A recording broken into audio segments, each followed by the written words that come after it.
This week on Cinematic Sound Radio, we look back on the past year of film, TV, and video game scores as we present part one of our favorite scores of 2016.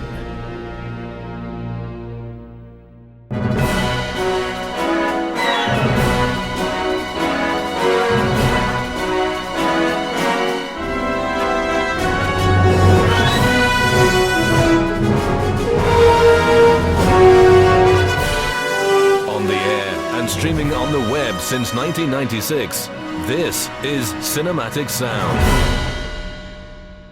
Hello everyone and welcome to the program. I'm Eric Woods, coming to you from Kitchener, Ontario, Canada.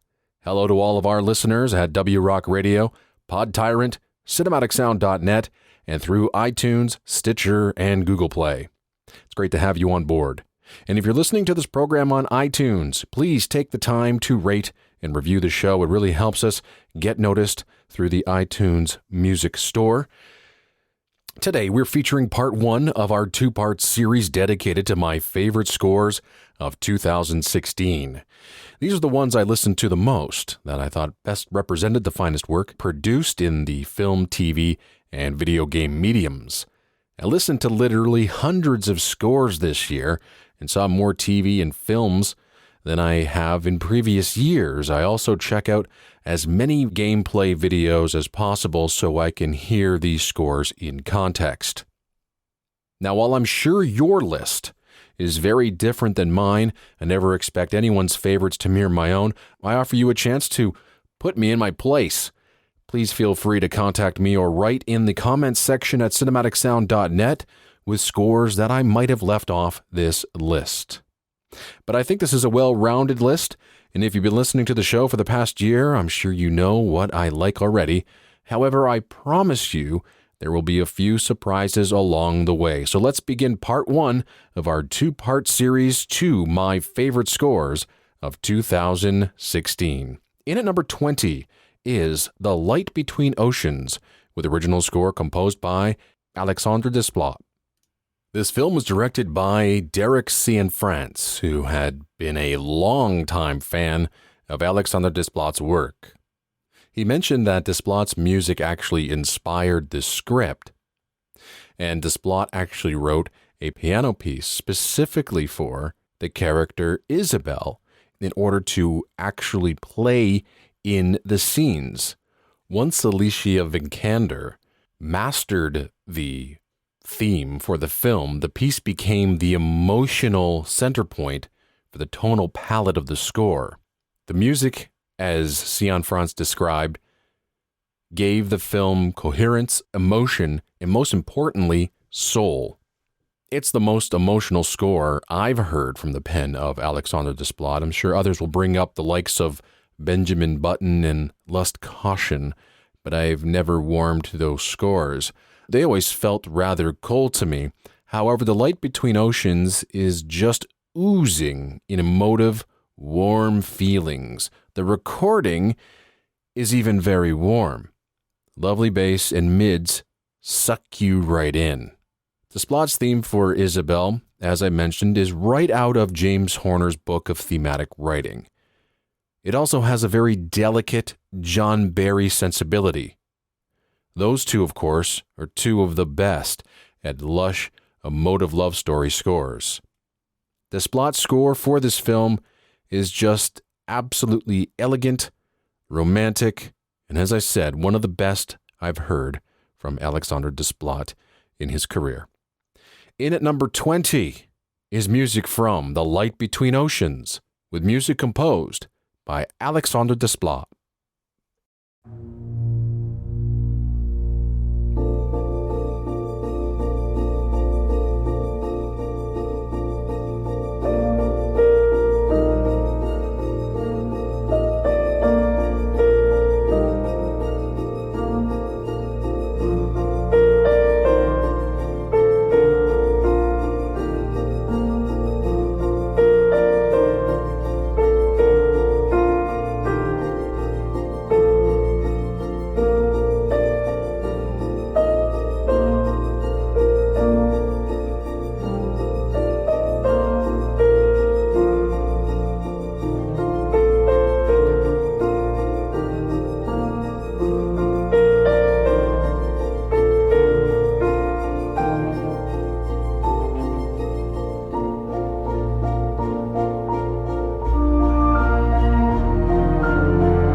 In at number 19 is music from the video game WROCK, with original score composed by Chad Seiter. As I mentioned at the top of the program, I'm not a gamer, but I have watched gameplay of many video games this year, especially WROCK, and this game really makes me wish I was a gamer. I wish I had time to play video games. The game looked like a boatload of fun, and the sound design is just incredible. The story tracks the character Jewel Adams, one of the first volunteers of the utopian colony of Far Eden, who wakes after centuries in Cairo sleep to find that nothing has gone according to plan. With her, 3 robotic machines, known as Corebots. They're her companions, and Jewel ventures throughout Far Eden to uncover the secrets behind the failed mission. Now, unfortunately, I couldn't really get a sense for how the music worked in the game. The sound effects just drowned out the music, even though I praised the sound design in this game. So I'm really glad we have the album to evaluate the music on its own. It was recorded in London with full choir, guitars, drums, very cool analog synthesizers. The score is just absolutely gigantic in scope. What makes it sound so big is that it was recorded by Satoshi Noguchi, who recorded the scores for Tron Legacy and works with Joe Trapanese. The sound of the score is very modern, but not in a bland, uninteresting way. The orchestrations are absolutely superb. Lots of color, highlighted by modern drums and electronics that sound like an organic part of it all, instead of just beating you over the head the way most modern-sounding scores do. Seiter said that this was one of the most exciting projects he ever worked on, and by listening to the music, you can tell he's very proud of this score. And this is a very different side of Chad Seiter's sound.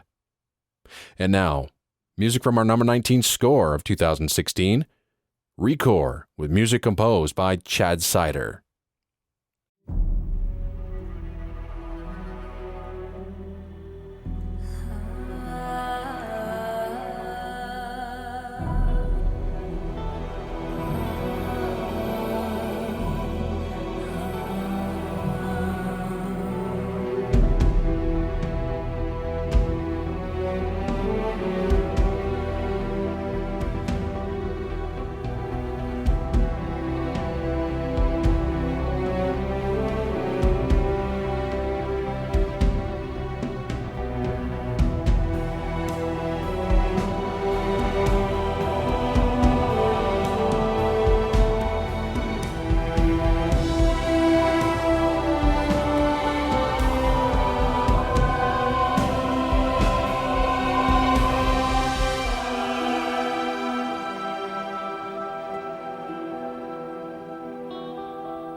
In at number 18 is music from the television series Penny Dreadful and its third and final season, with music composed by Abel Korzeniowski.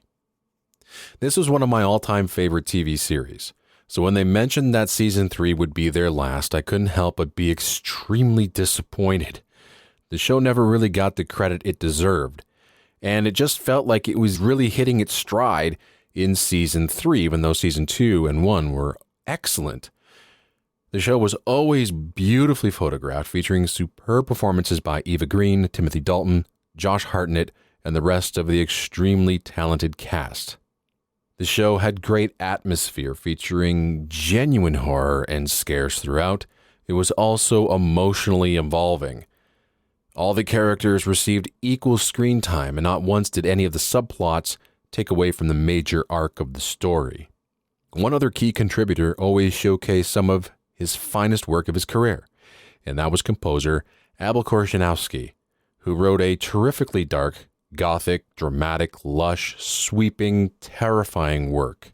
In season 3, Korzeniowski was tasked with scoring not one but 2 genres. The gothic horror of the London locations was one, but he also had scenes which took place in the New Mexican West. But not once did Korzeniowski break into Western cliches. He always kept the score grounded in the psychological thriller horror palette that he established in the first season of the show. As the series came to its dramatic and climactic end, Korzeniowski's score also comes to a brilliant, heart-wrenching conclusion with magnificent performances by the Hollywood Symphony's string section. It's really gorgeous stuff. This is our number 18 soundtrack of 2016, Penny Dreadful.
Our number 17 score comes from the HBO television series Game of Thrones, which ended its 6th season in 2016.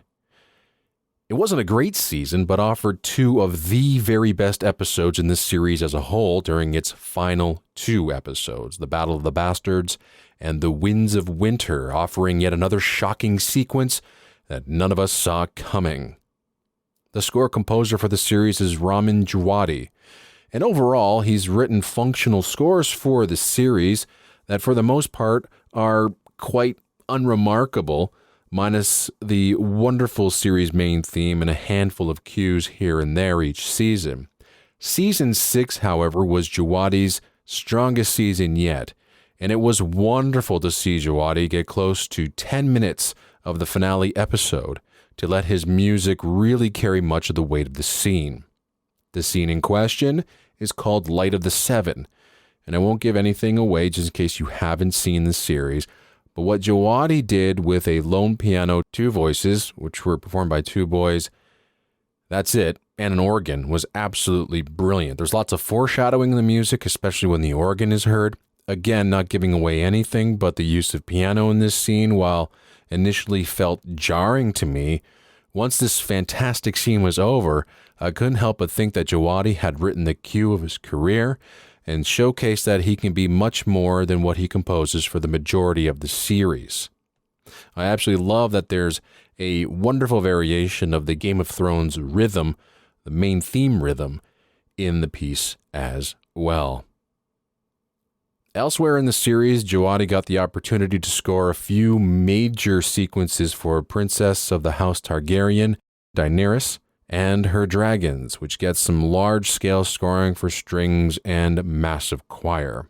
She's definitely one of, if not the most powerful character right now in the series, and she got the right musical accompaniment. So here now is music from our number 17 score of 2016.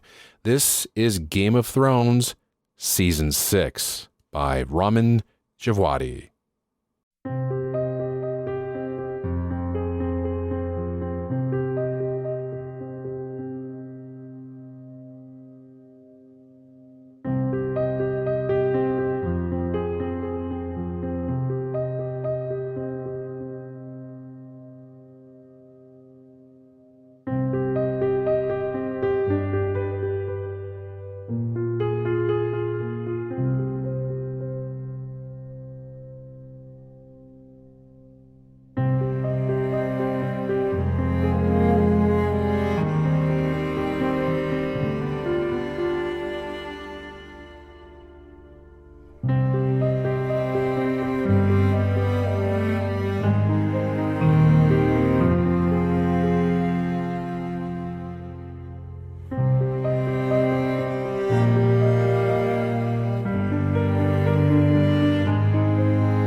In at number 16 is music from another video game score, Abzu by Austin Wintory.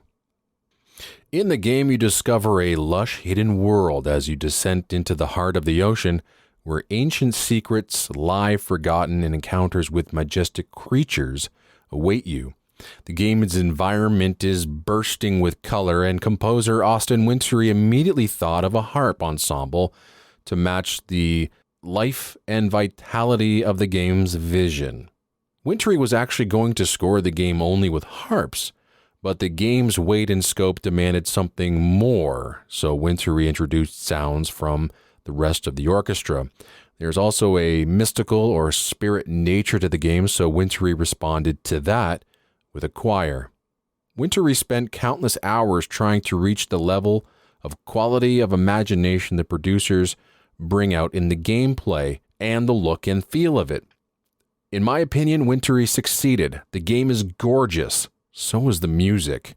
Winter actually started working on this score 3 years ago. It has evolved from being a harp and choir score to what you're going to hear in a few minutes. The score is exquisitely performed by symphony orchestra with lush and beautiful textures. Close your eyes, and you're instantly transported to the blue hues of the game's underwater world. It's not a big blockbuster score. It doesn't have big marches or driving action music. It creates a mood, but doesn't do so by dumbing down the music. The music is expertly composed. You're hearing music from a man who understands the craft of scoring for moving pictures, a man who gives it his all each and every time he works, a man who digs deeper than most composers these days to try and find those right notes and to help complement the images that he sees on screen, while at the same time writing some of the most dazzling and satisfying music you'll hear all year. Wintory had a brilliant year, along with the Banner Saga 2, which was another highlight of 2016. Here now is one of my favorite video game scores, Abzu, with music composed by Austin Wintory. This is our number 16 score of 2016.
In at number 15 is music from Nerve, with original score by Rob Simonsen.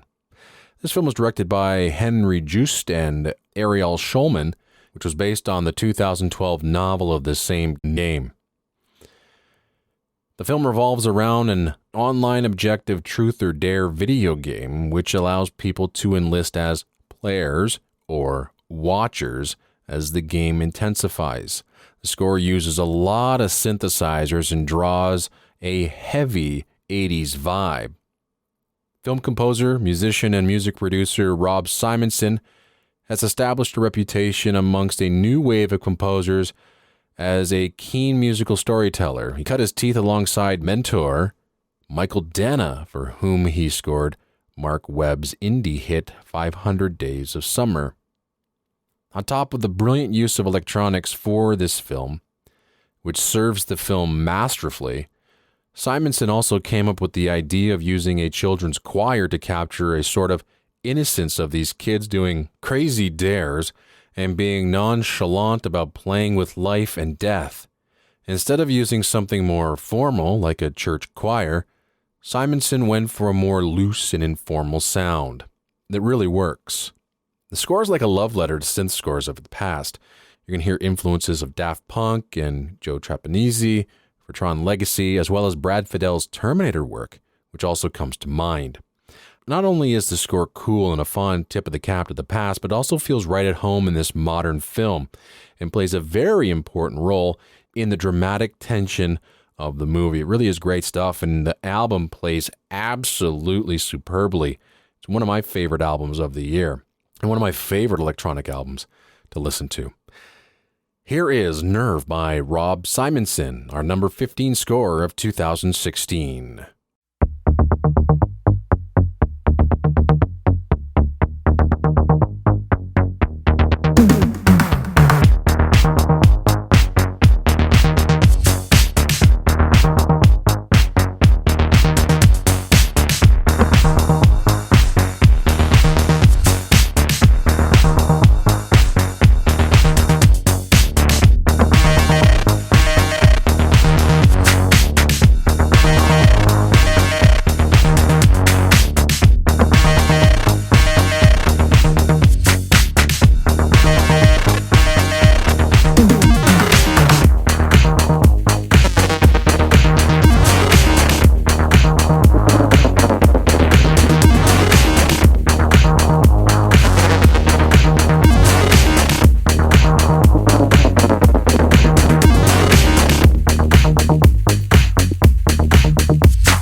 In at number 14 is music from Fantastic Beasts and Where to Find Them, with original score composed by James Newton Howard.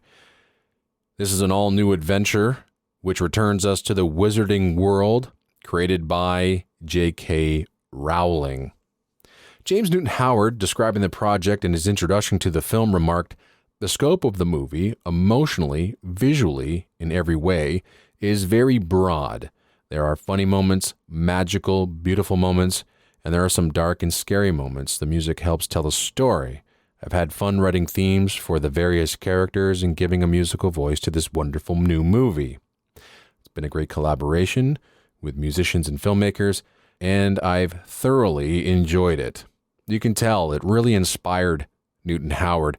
It's a beautifully written score, it's an orchestral score, and it's arguably the best score James Newton Howard has written since his brilliant score to Maleficent a few years ago. Hollywood films rarely get such deep, emotional, old-school, multi-thematic orchestral choral efforts like this anymore. And there's some Gershwin jazz also thrown in for good measure, which never feels out of place with the 1926 New York setting. The score demands repeated listens. I've listened to it many times myself. Every time you hear it, you find something new. It's really a stunning score. Just as a note, there are 2 editions of the soundtrack. There's a regular CD release, and there's a 2 CD set, from which we'll play music from today, which features some bonus cues on disc 2. Here now, our number 14 score of 2016, Fantastic Beasts and Where to Find Them. Music composed by James Newton Howard.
In at number 13 is music from Moribito, Guardian of the Spirit, with original score composed by Naoki Sato. This is a television series based on the Japanese fantasy novels by Naoko Yuhashi. The story is set in an imaginary land resembling ancient Asia, where the two worlds of spirits and humans intertwine in mysterious ways. Now, the TV show opens up with Season 1, which was a very short 4-episode miniseries. Season 2, however, will have 9 full episodes and will premiere this year. As I mentioned, the TV show features another stunning score by Naoki Sato.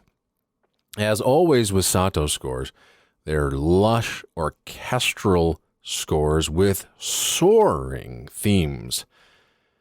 I made mention that I did catch the first episode, and like some of Sato's scores, I was wondering if the score would go against the picture or the narrative, the way, let's say, his score to Priceless does, which doesn't work at all, even though the music is great. That score is fantastic in its composition, but makes zero sense in the show. I can tell you, though, that Sato's score for this series works wonders and fits the tone of the show to a T. The main title theme is splendid and perfectly sets up the rest of the episodes for you. And just when you think it's all going to be big orchestra, action, adventure, Sato unleashes a heartbreaking finale cue on you, and you wonder if it was even composed for the same show. It's stunningly beautiful. The rest of it is classic fantasy adventure scoring. It's one you don't want to miss. It's one of the finest scores written this year. If you want to get it, it's got to come at a price. It's only available through a very expensive Japanese import, but it is worth it if you enjoy music of this sort. I do. This is our number 13 score of 2016, Moribito, Guardian of the Spirit, with original score composed by Naoki Sato.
In at number 12 is music from one of my surprises of the year, the Cairo Declaration, with music by Xiaogang, who is one of China's greatest classical composers, contemporary classical composers, and one of the most talented young up-and-comers, Chad Cannon. This film actually opened up in China in the fall of 2015. However, the soundtrack was only released in 2016, and the film made its debut on this side of the pond in 2016. So, I am pushing this into the 2016 category. Now, first of all, before we get into what this score is all about, I just want to tip my cap to one of the great film music labels, Movie Score Media. They always get looked over for Label of the Year by the IFMCA. Labels like La La Land Records and Trotter Records, and when Film Score Monthly was still releasing CDs, they would always get the prize.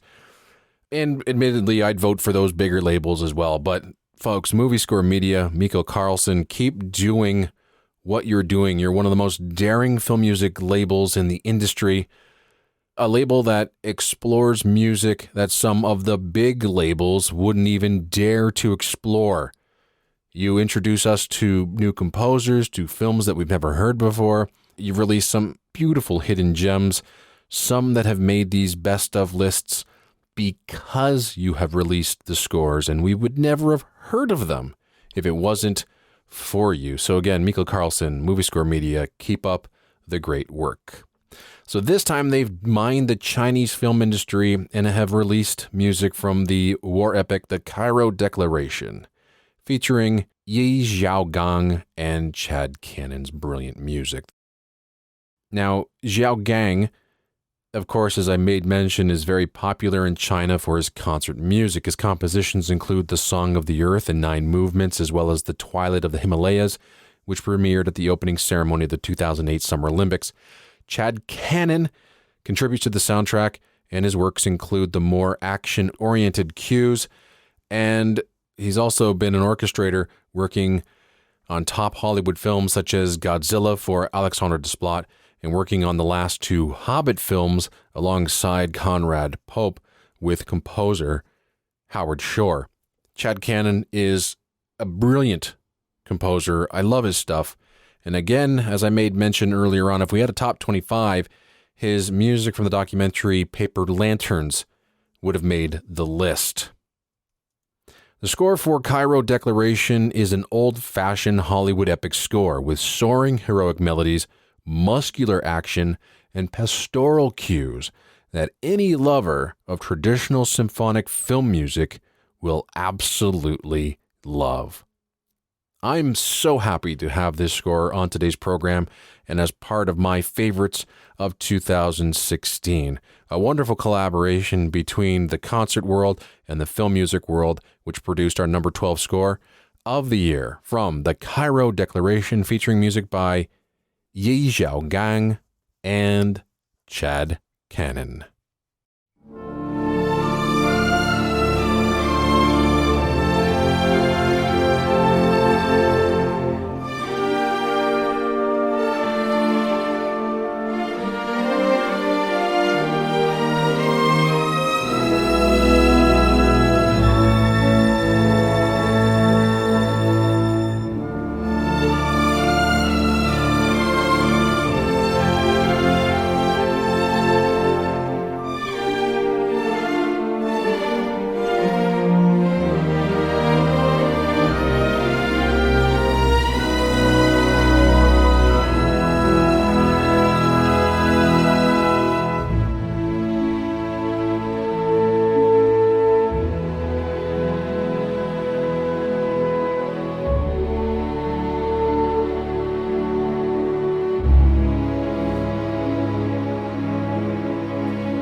We've sadly come to the end of yet another edition of Cinematic Sound Radio. I want to thank the people at WROCK Radio for getting this show up on the WROCKradio.com digital airwaves.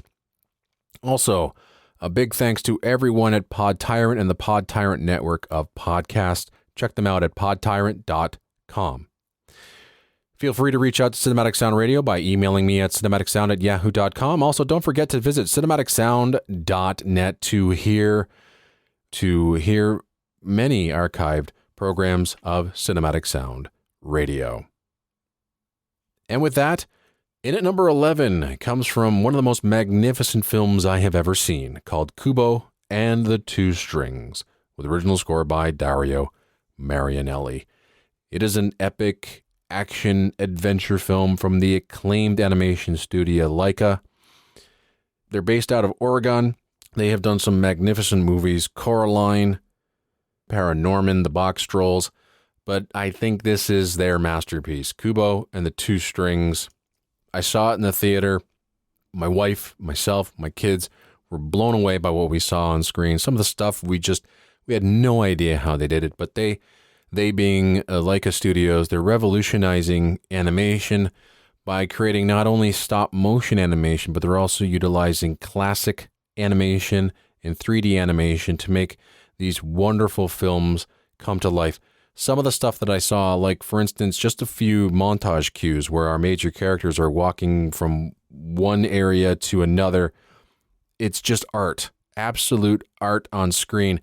If this film doesn't win the Academy Award for Best Animated Film, well, we already knew something was wrong with the Academy when they didn't nominate the Lego Movie. And if this one doesn't get the Academy Award win for Best Animated Film, then look, I don't know. It's the Academy Awards. Hopefully it gets a nomination. I'm pretty sure it will. It's a spectacular film featuring a great voice cast.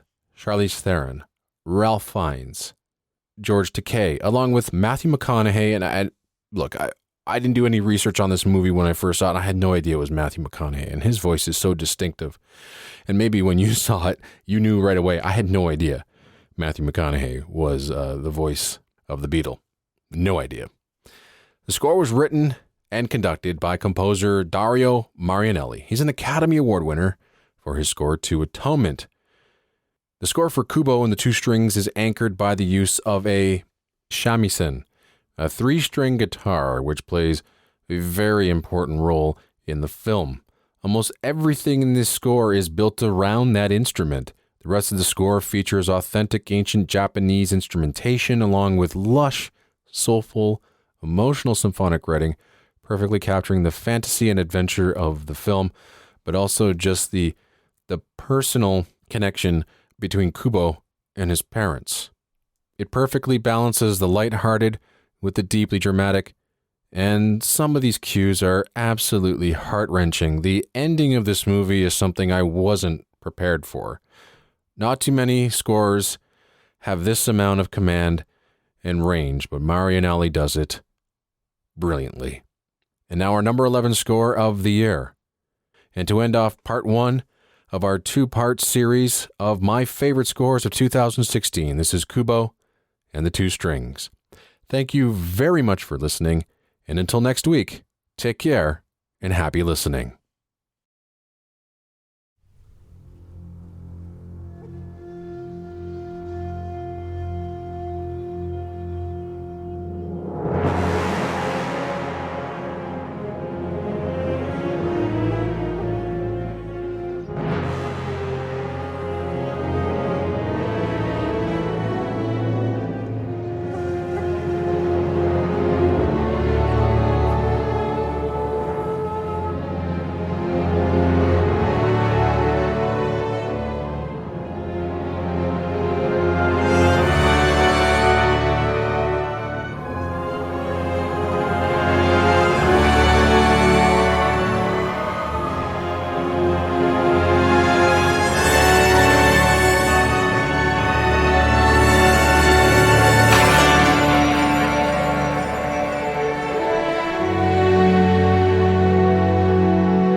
Thank you for listening to Cinematic Sound Radio. If you have any questions, comments, or concerns about the program, please email us at cinematicsound@yahoo.com. Don't forget to check us out at Cinematic Sound at cinematicsound.net on the web, CinSound Radio on Twitter, and Cinematic Sound on Facebook. And if you listen to us on iTunes, why don't you take a moment right now to rate the show and write a brief review. All ratings and reviews help us get noticed on iTunes. And don't forget to tell your friends about the program as well. Share this show on your favorite social media network. We really appreciate all the support. And don't forget to check out our affiliates at WROCK Radio at WROCKradio.com and Podtyrant at Podtyrant.com.